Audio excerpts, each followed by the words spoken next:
weapons inspection, and we're going to go out for the collars posted. Attention! Company!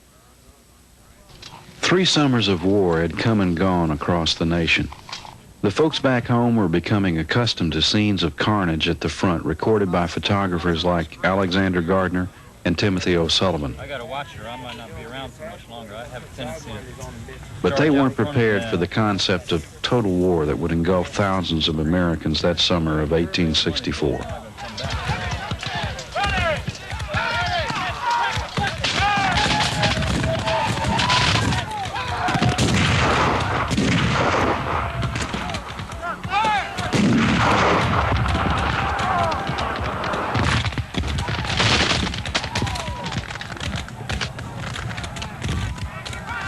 The Shenandoah Valley in 1864 once again became a theater of battle. After 2 years of peace, following Stonewall Jackson's brilliant campaign, federal interest was renewed in the valley as a result of the planning of General Ulysses S. Grant. Grant was appointed General-in-Chief of the Federal Armies in March of 1864, and immediately reasoned that one of the reasons for the lack of federal success hitherto had been the inability of his predecessors to marshal all the personnel and material assets of the North in one concerted effort against the arms of the Confederacy. General Grant therefore proposed to launch Meade's army against Robert E. Lee with the mission to destroy it and at the same time probably take the city of Richmond. Meade's Army of the Potomac would also be the strategic hinge for a great pivot by an army group under General William Sherman moving from Tennessee through Georgia. The flanks of these great armies would be protected first of all by General Benjamin Butler moving from Fort Monroe up the James to threaten Richmond and hopefully to take it and then join with General Meade. And another force under General Nathaniel Banks would move from New Orleans against Mobile, hopefully to distract some Confederate forces away from Sherman's march. Finally, a force under the German-American Front Siegel would operate in the Shenandoah Valley to protect General Meade's strategic flank. General Grant at first didn't expect much from General Siegel, and there's certain evidence that he did not understand the significance of the valley at first. Several people told him that Siegel might not perform particularly well, and Grant said, that's all right, he at least will attract some force away from Meade. The reason that the valley was important to the Federals was manifold. First of all, with the 2 years of peace, it had become once again the great breadbasket of the Confederacy. Almost all of the food and livestock used by Lee's army came from the valley, and the valley was exporting rations to other parts of the Confederacy as well. In addition, most of the lead and salt came from Wythe County in the upper part of the valley and was absolutely essential for the Confederacy to continue to wage war. A railroad system running through Lynchburg linked the western and eastern parts of the Confederacy, and another railroad penetrated Rockfish Gap to Stanton, thus tapping the valley itself. The valley was an economic unit and had been ever since the 1840s, when the Valley Pike had been macadamized or hard-topped, and thereafter had bred an excellent infrastructure of secondary roads. The Blue Ridge, with its many gaps, provided protected movement, but also, with the number of gaps available, allowed quick entry and egress whenever necessary. The Federals also saw the valley as very important strategically. In the northern part of the valley, you had the B&O Railroad and the C&O Canal, and the great rail yards at Martinsburg. Additionally, it too was a way to penetrate part of the Confederacy. One only has to note that Harper's Ferry is on a parallel with Baltimore to realize that it was like a great shotgun poised at the heart of the Union's vitals. Just as General Siegel was beginning to take command of the Valley forces, General John C. Breckinridge was appointed to command the Confederate elements in the Valley. Breckinridge had very little time to size up the situation. He toured his entire district and began to make plans for the rejuvenation of his Valley force and to redeploy against all the strategic possibilities. He warned General Lee that he did not feel that he had sufficient forces in the valley itself to meet all contingencies. And as a result, Lee gave him permission to call out the VMI Corps of Cadets if necessary, and also gave him some troops from the East Tennessee area. General Sigel's plan called for 2 large cavalry raids to come out of West Virginia, and he would bring a body of infantry up the valley in support of them, hopefully luring off some of the Confederate defenders further south. Thus, at the end of March, we find Sigel marshaling his forces in the Martinsburg area. Major General Franz Sigel arrived in Martinsburg on April 25th to inspect his troops and was not impressed by his new command. Most of these troops had only performed guard duty or non-combat functions.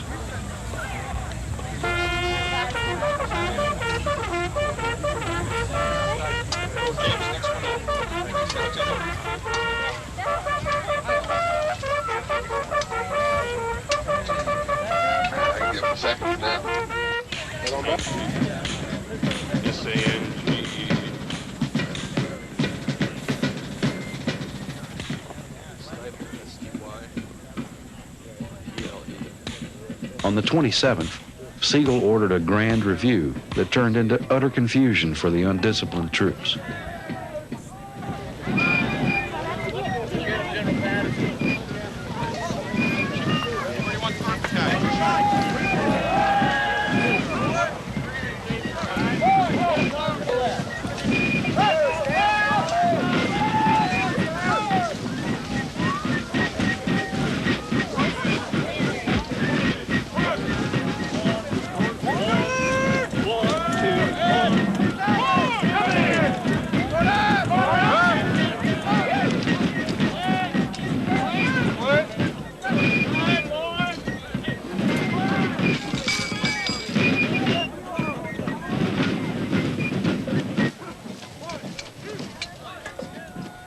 On the 30th of April, Sigel's new army ate their last breakfast in Martinsburg. They broke camp, and Sigel headed south up the Shenandoah Valley.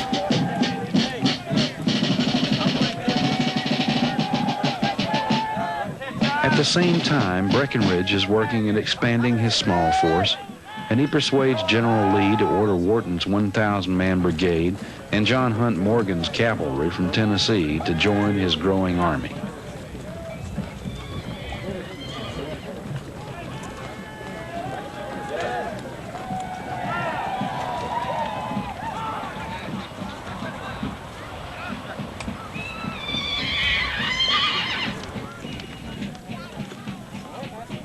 Private Page. Private Stover. You're first, Sergeant. Private Trout. You're first, Sergeant. Meanwhile, Colonel John Mosby is active around Martinsburg, raiding Union supply trains and creating havoc, forcing the Federal general to move slowly and constantly keep watch over his shoulder as he moves further south. Sigel finally covers the 22 miles to Winchester after 3 days, where he sets up camp and constantly drills his command. Very few of these troops had worked together in brigade formations, and they needed all the training they could get.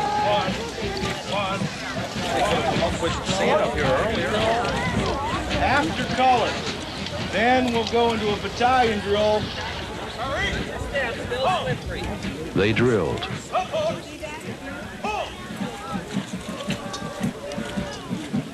And drilled.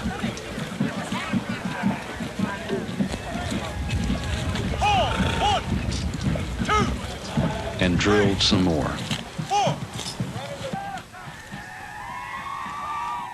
Brigadier General John G. Imboden's 18th and 23rd Virginia Cavalry Regiments were the only Confederate forces in front of Sigel.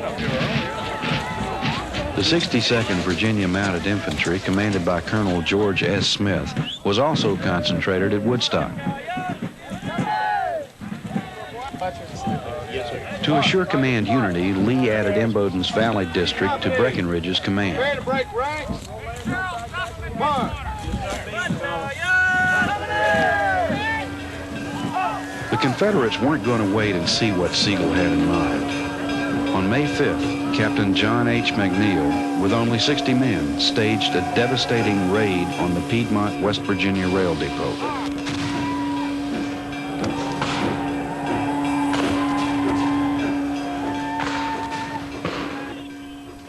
Sigel immediately dispatched Colonel Jacob Higgins with 500 men of the 22nd Pennsylvania and 15th New York Cavalry Regiments to pursue and capture McNeil. Sigel was becoming increasingly sensitive to rebel guerrilla activity, devoting substantial resources to the threat. Higgins set out on May 6th, the same day Breckinridge began concentrating his forces. Imboden left the 62nd Virginia in Woodstock on May 8th and headed out to intercept Higgins with the 18th and 23rd Virginia Cavalry.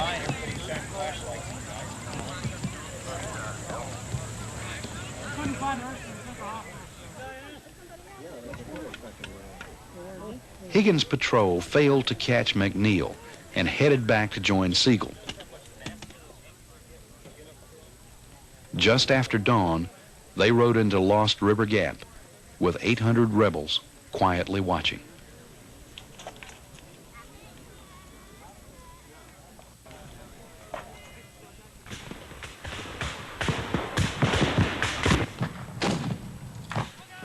Imboden laid in wait for the Federal cavalry and, ambushing them on the 9th, chased the fleeing Federals 60 miles north to Old Town, Maryland, putting Higgins out of the action.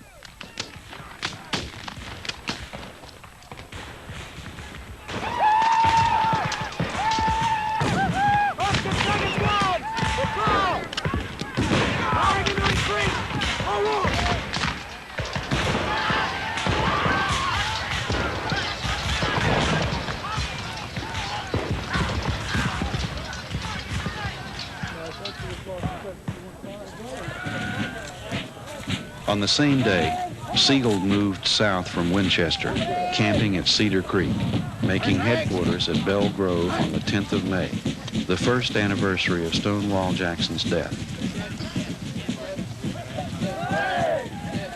A crowd was gathered at Jackson's gravesite in Lexington for a ceremony presided over by the former governor of Virginia, John Letcher.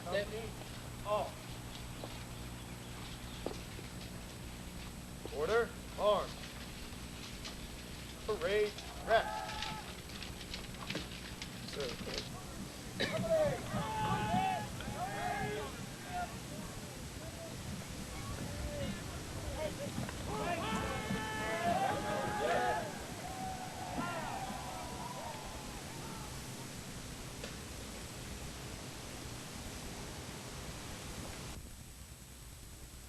A flag sent for the occasion from England was to be raised by Jackson's former students, the VMI Corps of Cadets.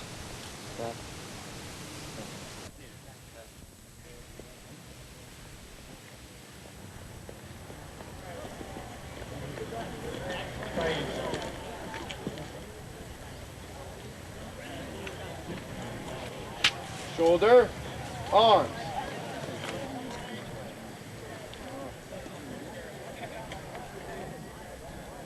Governor Letcher directed his comments during this solemn ceremony to the young men from VMI. Order, arms. Parade, rest. The fame of the great general who quietly sleeps here is worldwide. His name, his character, his military ability, the brilliant success of his career in this war for independence has made his name familiar to mankind everywhere throughout the civilized world. Cadets, the scene of this day should make a lasting impression on you and should teach you that virtue, industry, and perseverance are indispensable if you would win distinction. It is for you, young gentlemen, to take him as your model. Follow the pathway which he has so distinctly marked. Determine to be great and use the proper means, and you will accomplish it. The youth who aims at the stars will shoot higher. This flag is to be entrusted to your guardianship and I feel persuaded your duty will be discharged with fidelity. It is an honorable trust, sacredly to be respected. Show by your conduct that you appreciate the fame of Jackson by guarding this flag assigned to you with scrupulous fidelity. The presentation of this flag and the duty assigned to you in connection with it is without parallel in history. Cherish it, honor it, and should vandal hand assail it, protect it with your life.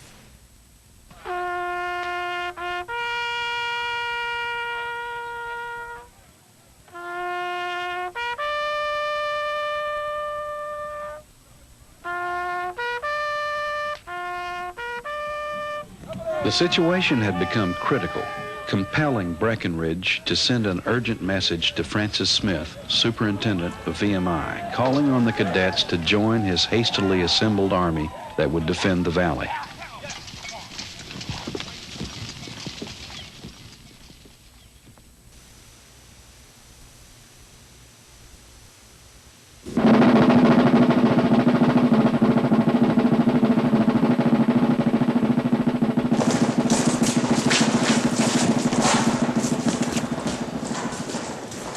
The sleepy cadets streamed through the barracks archway, forming in front of Washington's statue. Attention! Attention! Battalion! Attention orders. Stanton, May 10th, 1864. General Francis H. Smith, Commandant of Cadets, Virginia Military Institute, Lexington, Virginia. Siegel is moving up the valley. Was at Strasburg last night. I cannot tell you whether this is his destination. I would be glad to have your assistance at once with the Corps of Cadets and a section of artillery. Bring all the forage and rations you can. Have the reserves of Rockbridge ready and let them send here for arms and ammunition if they cannot be supplied at Lexington. Very respectfully, John C. Breckinridge, Major General.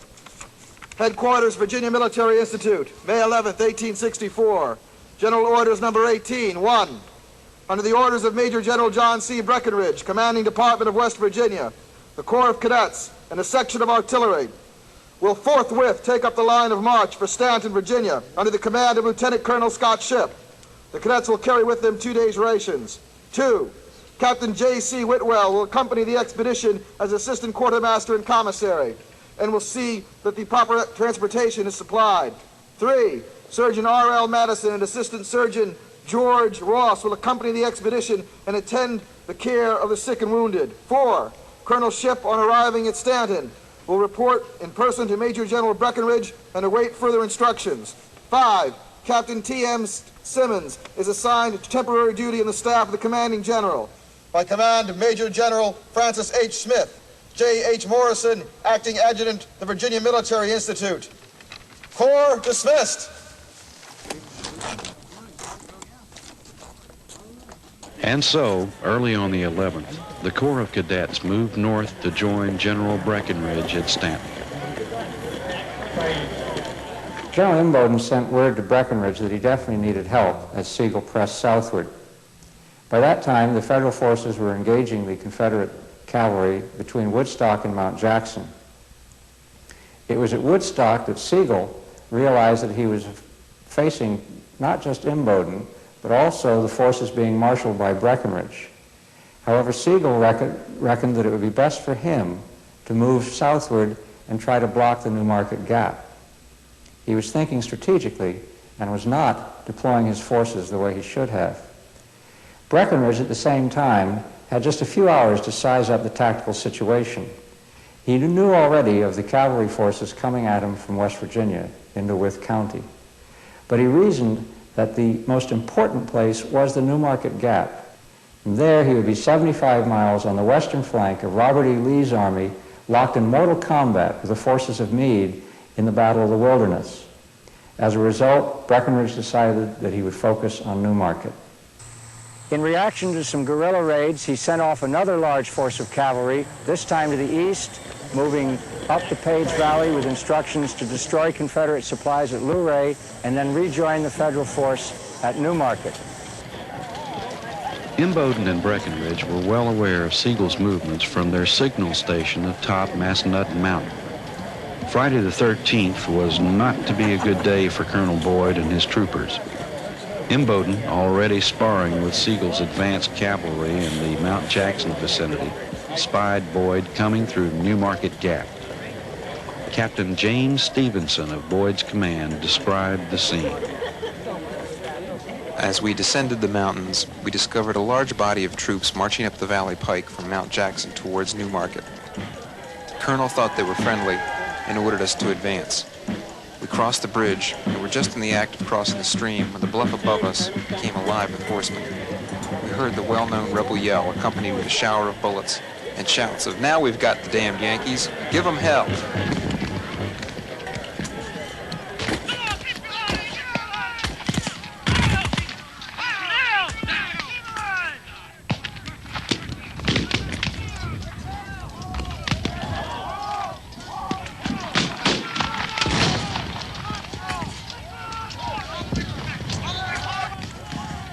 The 18th and 23rd Virginia ambushed Boyd, killing or capturing half of his men and horses, leaving the remainder lost and separated. Imboden returned to the Federals that were being reinforced in his front at Mims Bottom. They slowly forced Imboden southward into New Market. Breckinridge was on the move north from Stanton, passing through Harrisonburg early on the 14th. Learning of Boyd's defeat, Sigel sends Colonel Augustus Moore ahead of the main column with 2,300 men, fully one-third of his effective force.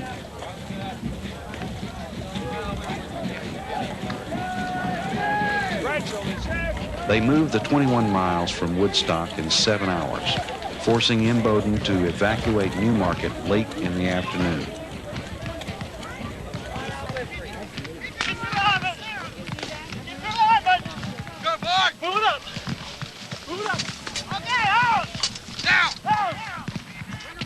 Imboden gives ground slowly, trying to give Breckinridge time to come up.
Keep those guns above those wounded men!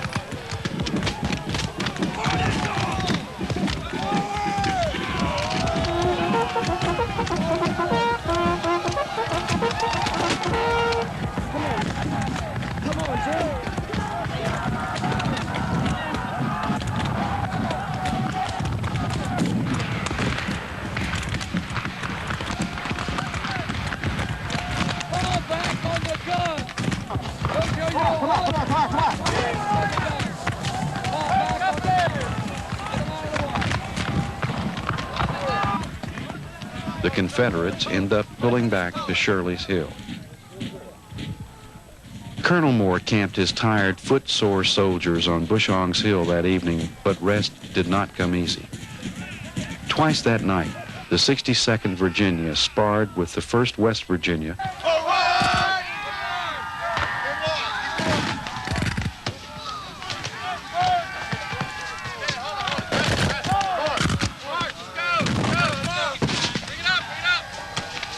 Keep it dressed! Keep it dressed!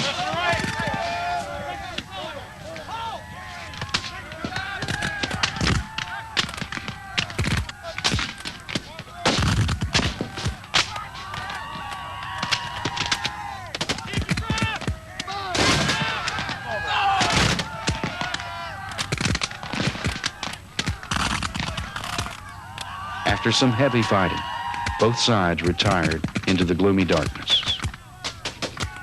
Colonel Augustus Moore had arrived into the Newmarket area with 3 infantry regiments and a battery of cavalry.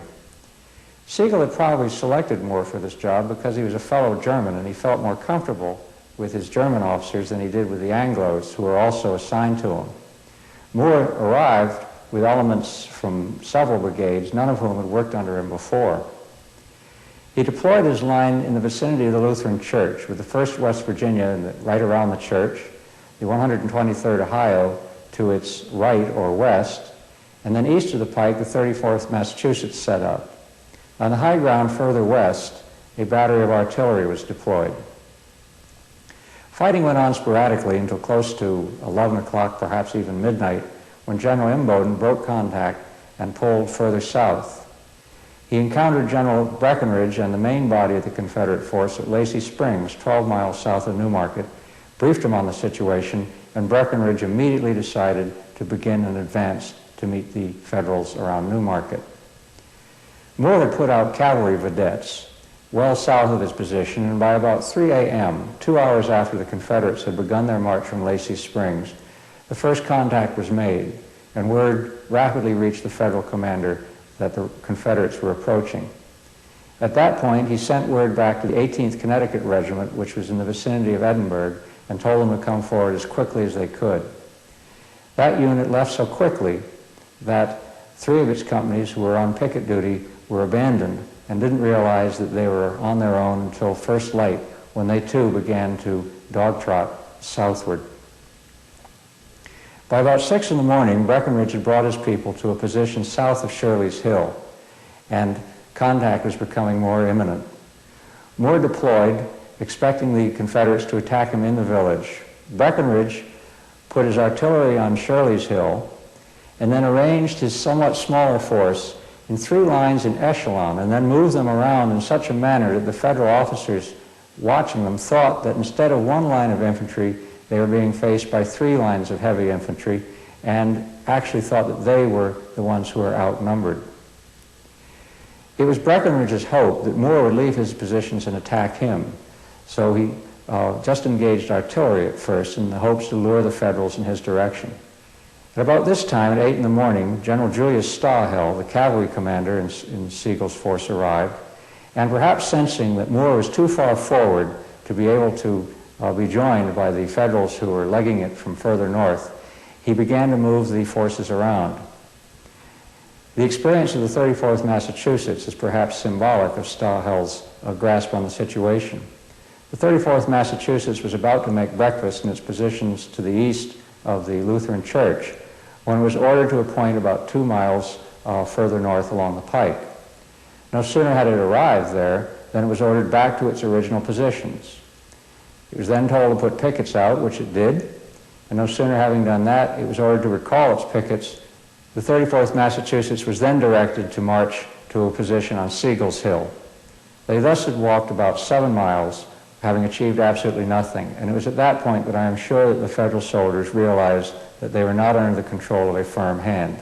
By about 10 in the morning, the exhausted 18th Connecticut came dog-trotting into line and took up a position between the 123rd Ohio and the artillery battery that was further to the west on the brow of what's now known as Manor Hill. They immediately deployed pickets forward on that slope. Many Federals were convinced to their dying day that they were confronting a larger force than Breckinridge actually had.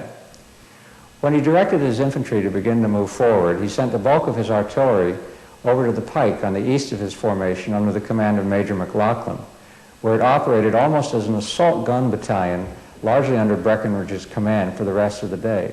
1 battery, Jackson's, remained with the advancing infantry as they moved northward on the axis from Shirley Hill towards Sigel's Hill. The Confederates' first wave raced over the brow of Shirley's Hill so that they would not provide a target for the Federal artillery firing from the area of the Lutheran Church. The Corps of Cadets and the 26th Virginia Battalion, neither having been under fire before and not having been told that this was the proper method of moving under artillery fire, came over the brow of the hill and advanced in parade ground formation. It was at this point that the accurate and well-served Federal artillery took the first casualties on the Confederates, especially the VMI cadets. Lieutenant Colonel Scott Shipp, Commandant of Cadets, described the situation.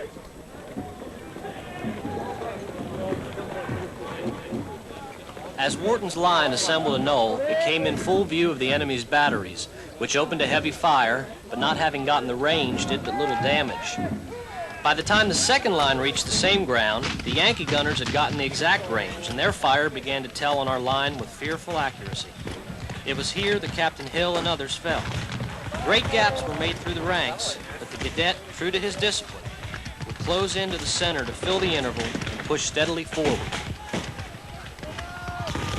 Captain Frank Preston observed, After getting to the bottom of the hill, we were entirely covered, and here we waited half an hour. A half hour of intense suspense. The artillery on either side firing, knowing that in a short time we must charge the infantry whose dark lines we saw drawn up in the woods.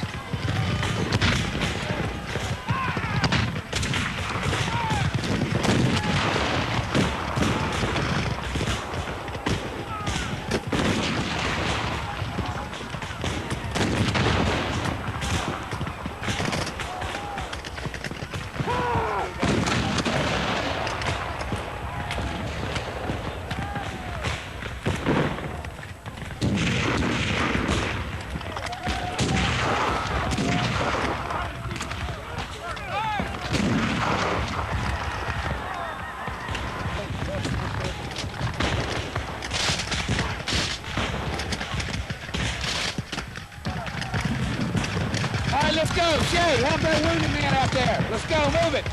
Move it, move it. Don't give ground.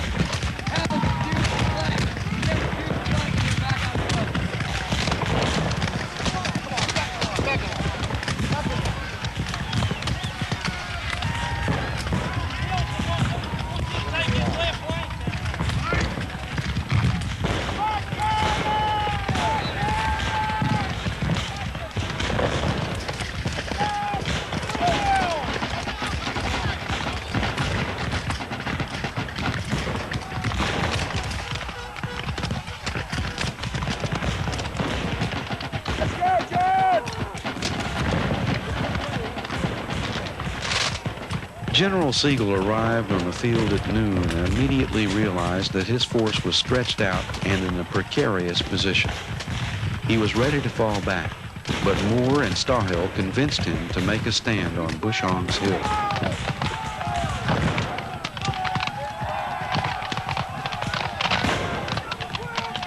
Breckinridge paused on Manners Hill, reforming his lines, placing his artillery, and steadying his men before the charge.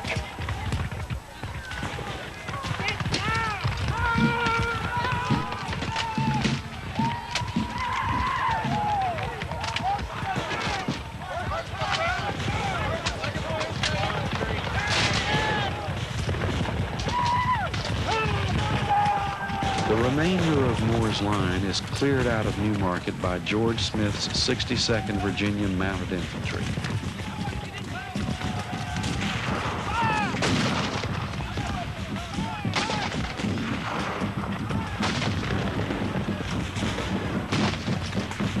A 30-minute artillery duel ensues, thundering shot and shell throughout the valley.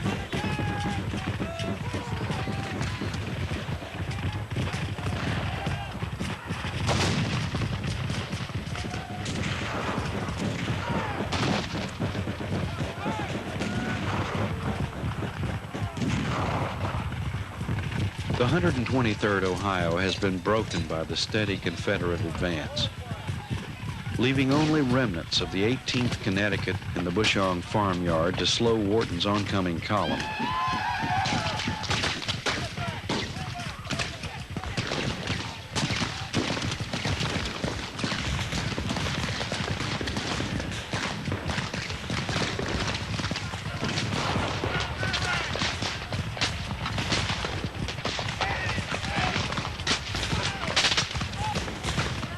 The Confederates unleashed several volleys into the New Englanders.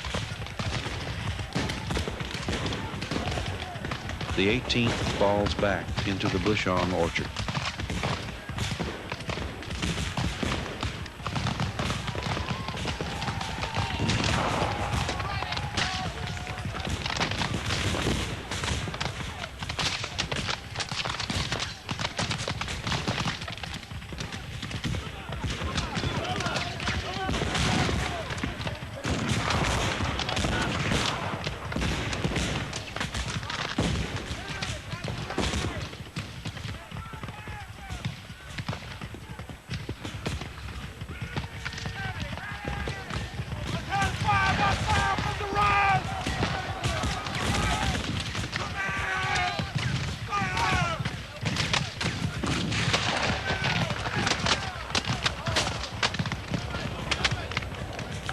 Misfire.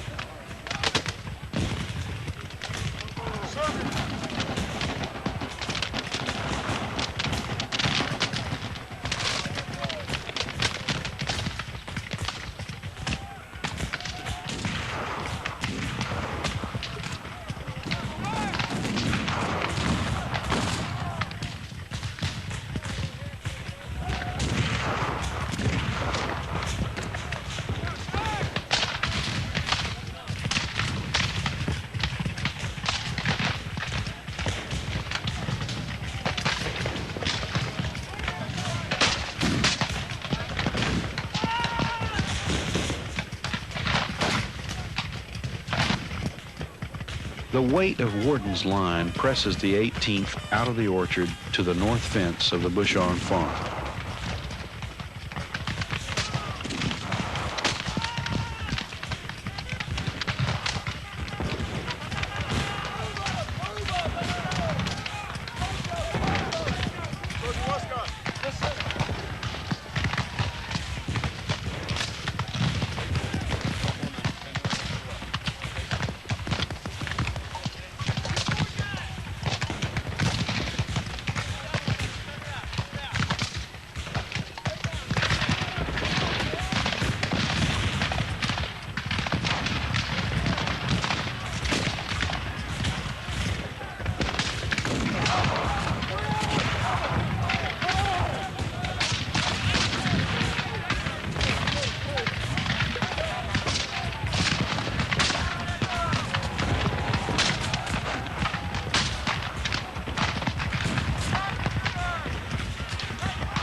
The badly outnumbered Federal skirmishers do all they can to buy time for Sigel.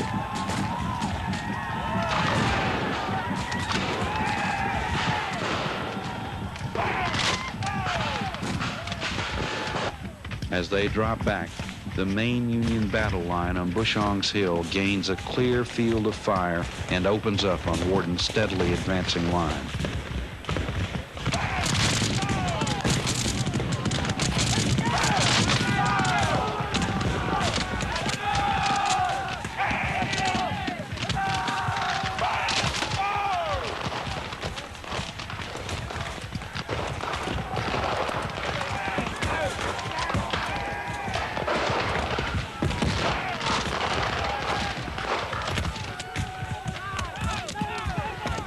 The 30th and 51st Virginia encounter heavy shelling and rifle fire from the Federals.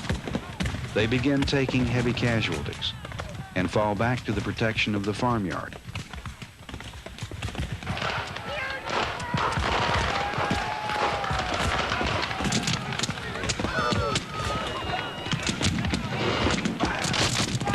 A terrific firefight ensues with neither side able to gain any ground.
rebel line is pounded terribly in the middle, and a critical gap is formed near the Bushong house. Breckinridge and Sigel both spy the gap in the Confederate line. Major Charles Semple of Breckinridge's staff urges him to bring up the cadet reserves to fill the gap. The general is extremely reluctant to commit the cadets to the raging battle, but seeing no alternative, commits the cadets in the 26th Virginia, his only reserves. The cadets moved forward around the house and through the dangerous orchard.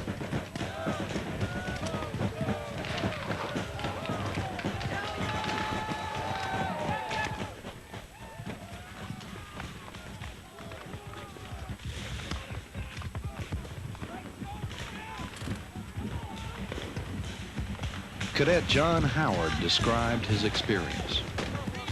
The first thing to do was climb the fence, which impressed itself on me so indelibly as never to have been forgotten. It was an ordinary rail fence, probably about 4 feet high, but as I surmounted the top rail, I felt at least 10 feet up in the air and the special object of hostile aim. But on clearing this obstruction, I was leaving all thought of individuality behind.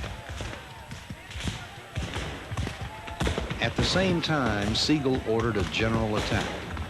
The Federal cavalry charged up the pike into the Confederate artillery, and the rebel infantry turned on the hapless Yankee horsemen, quickly decimating their attack in mid-charge. The second part of the Federal attack started forward in piecemeal fashion, as orders couldn't be heard or understood amid the terrible noise and confusion. The charge, under command of Colonel Joseph Thoburn, moved forward in bits and pieces, entirely uncoordinated. In the center, the West Virginians moved out first, getting way out in front of the 34th Massachusetts and 54th Pennsylvania, who became unable to provide effective support for their comrades.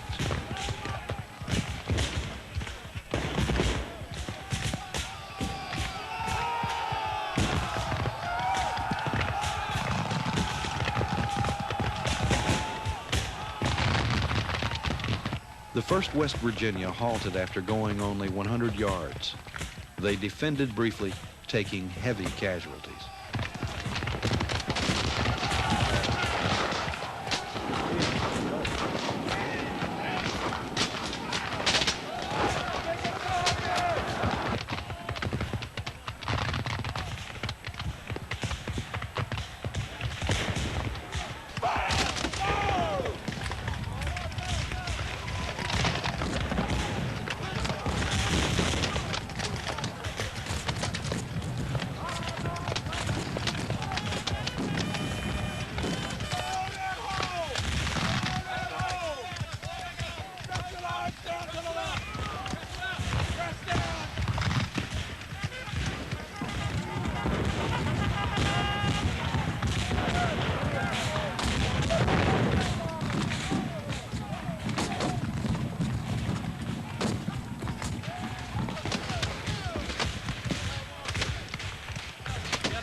The 54th Pennsylvania, to the left of the West Virginians, observed them moving forward and presumed it proper to imitate their example.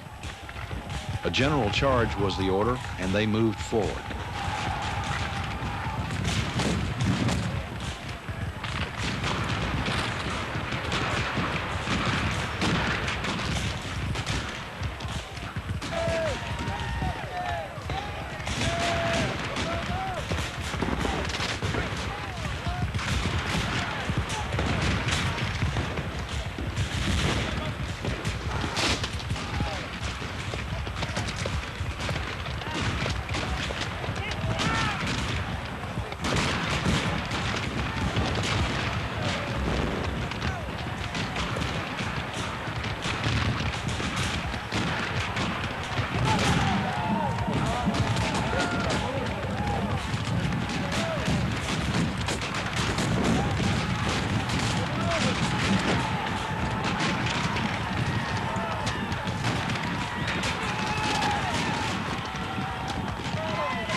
The 34th Massachusetts on the Federals' far right also moved forward, joining the poorly coordinated attack.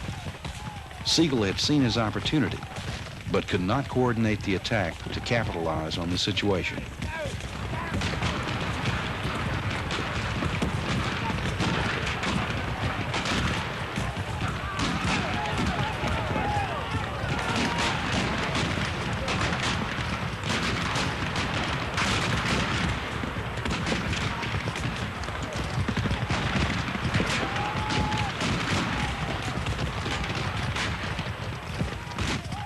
The Federal attack, which started poorly, never improved.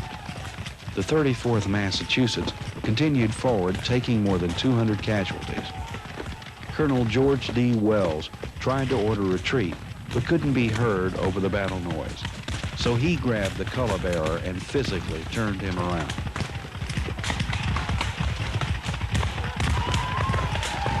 The Massachusetts men maintained good order, continuing to defend as they moved rearward.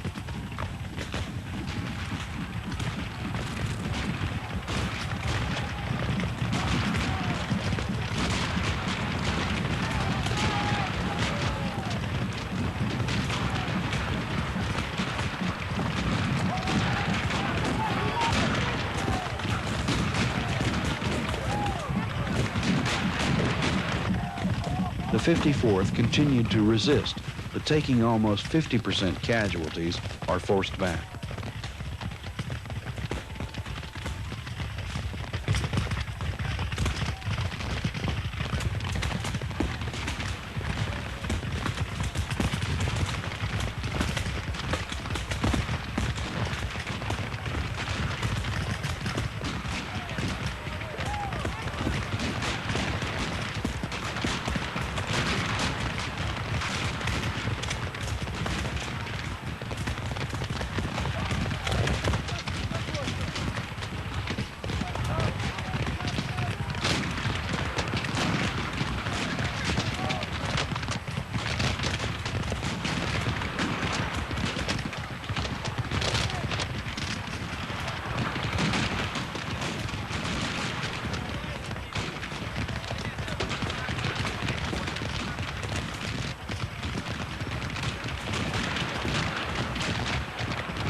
The Confederate line again pushed forward, but still encountered resistance from the Federals.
Rebel marksmen take a terrible toll on Union artillery horses, causing a critical problem.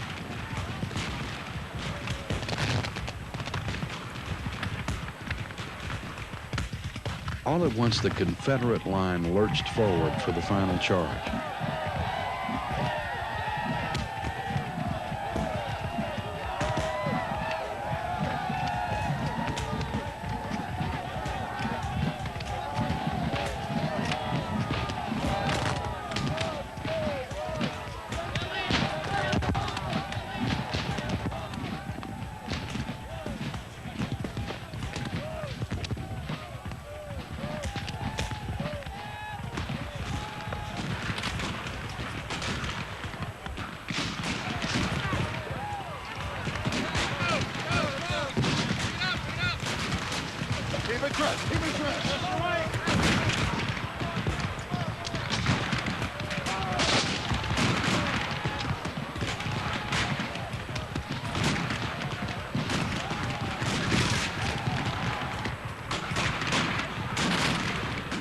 The Federal gunners tried desperately to remove their cannon from the field, but the Confederate charge came so quickly that Captain von Kleiser was forced to abandon a gun to the onrushing cadets.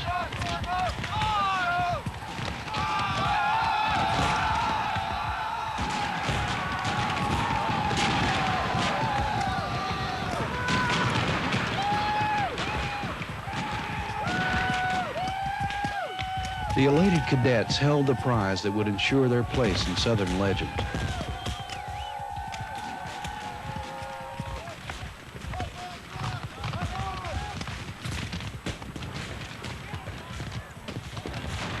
Breckinridge pulled the cadets out of the advance as the Confederate line continued to push the Federal units off the field and back toward Mount Jackson.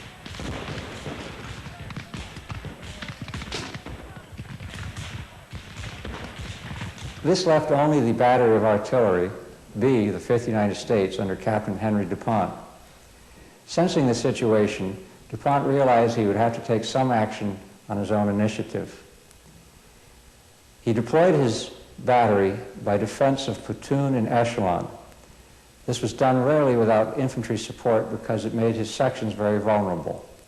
He broke the battery down into sections of 2 and leapfrogged them rearward, each supporting the other until they could get under the protection of Sigel's main body at the Cedar Grove Church.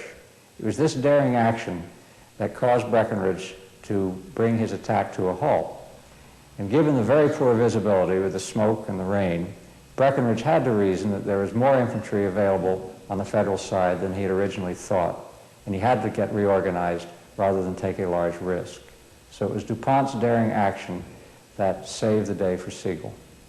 On the Federal side, what was lacking was that Sigel did not have a firm concept of what it was that he wanted to do, and he also overextended the physical capabilities of his people.